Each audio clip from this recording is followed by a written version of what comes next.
An Exodus reading. Today is March 3rd.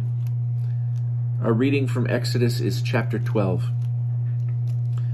The Lord said to Moses and Aaron in the land of Egypt, "This month shall mark for you the beginning of the months.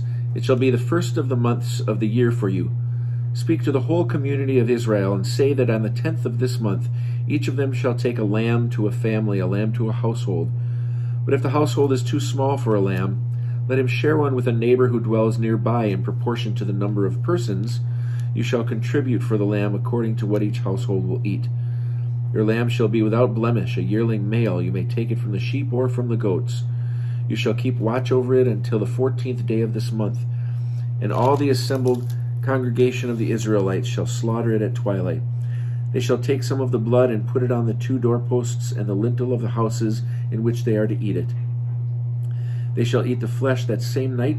They shall eat it roasted over the fire with unleavened bread and with bitter herbs. Do not eat any of it raw or cooked in any way with water, but roasted, head, legs, and entrails, over the fire. You shall not leave any of it over until morning. If any of it is left until morning, you shall burn it. This is how you shall eat it. Your loins girded, your sandals on your feet, and your staff in your hand, and you shall eat it hurriedly. It is a Passover offering to the Lord. For that night I will go through the land of Egypt and strike down every firstborn in the land of Egypt, both man and beast. And I will mete our punishments to all the gods of Egypt, I the Lord. And the blood on the houses where you are staying shall be a sign for you. When I see the blood, I will pass over you, so that no plague will destroy you when I strike the land of Egypt. This day shall be to you one of remembrance. You shall celebrate it as a festival to the Lord throughout the ages. You shall celebrate it as an institution for all time. 7 days you shall eat unleavened bread. On the very first day you shall remove leaven from your houses. For whoever eats leavened bread from the first day to the 7th day, that person shall be cut off from Israel. You shall celebrate a sacred occasion on the first day, and a sacred occasion on the 7th day. No work at all shall be done on them. Only what every person is to eat, that alone may be prepared for you. You shall observe the feast of unleavened bread, for on this very day I brought your ranks out of the land of Egypt. You shall observe the day throughout the ages as an institution for all time. In the first month, from the 14th day of the month at evening, you shall eat unleavened bread until the 21st day of the month at evening. No leaven shall be found in your houses for 7 days, for whoever eats what is leavened, that person shall be cut off from the community of Israel, whether he is a stranger or a citizen of the country. You shall eat nothing leavened. In all your settlements you shall eat unleavened bread. Moses then summoned all the elders of Israel and said to them, "Go, pick out lambs for your families and slaughter the Passover offering.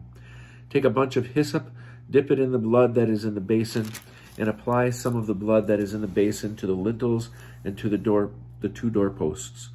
None of you shall go outside the door of his house until morning. For when the Lord goes through to smite the Egyptians, he will see the blood on the lintel and the 2 doorposts, and the Lord will pass over the door and not let the destroyer enter and smite your home. You shall observe this as an institution for all time for you and for your descendants. And when you enter the land that the Lord will give you, as he promised, you shall observe this rite. And when your children ask you, 'What do you mean by this rite?' you shall say, 'It is the Passover sacrifice to the Lord, because he passed over the houses of the Israelites in Egypt when he smote the Egyptians, but saved our houses.' The people then bowed low in homage, and the Israelites went and did so, just as the Lord had commanded Moses and Aaron. So they did.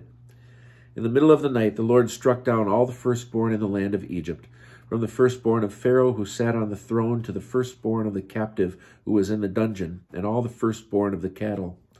And Pharaoh arose in the night with all his courtiers and all the Egyptians, because there was a loud cry in Egypt, for there was no house where there was not someone dead.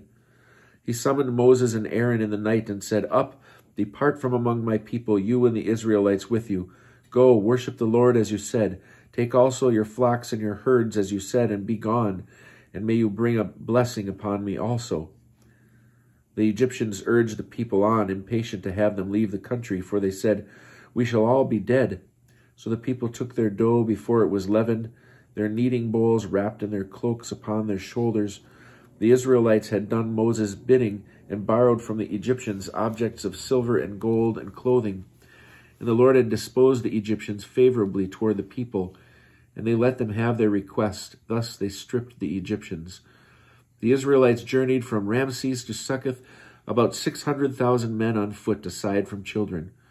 Moreover, a mixed multitude went up with them, and very much livestock, both flocks and herds. And they baked unleavened cakes on the dough that they had taken out of Egypt, for it was not leavened, since they had been driven out of Egypt, and could not delay, nor had they prepared any provisions for themselves. The length of time that the Israelites lived in Egypt was 430 years. At the end of the 430 year, to the very day, all the ranks of the Lord departed from the land of Egypt. That was for the Lord a night of vigil to bring them out of the land of Egypt. That same night is the Lord's, one of vigil for all the children of Israel throughout the ages. The Lord said to Moses and Aaron, "This is the law of the Passover offering. No foreigner shall eat of it, but any slave a man has bought may eat of it once he has been circumcised. No bound or hired laborer shall eat of it. It shall be eaten in one house. You shall not take any of the flesh outside the house, nor shall you break a bone of it. The whole community of Israel shall offer it.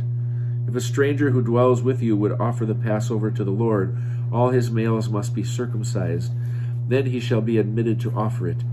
He shall then be as a citizen of the country, but no uncircumcised person may eat of it. There shall be one law for the citizen and for the stranger who dwells among you." And all the Israelites did so, as the Lord had commanded Moses and Aaron, so they did. That very day the Lord freed the Israelites from the land of Egypt, troop by troop.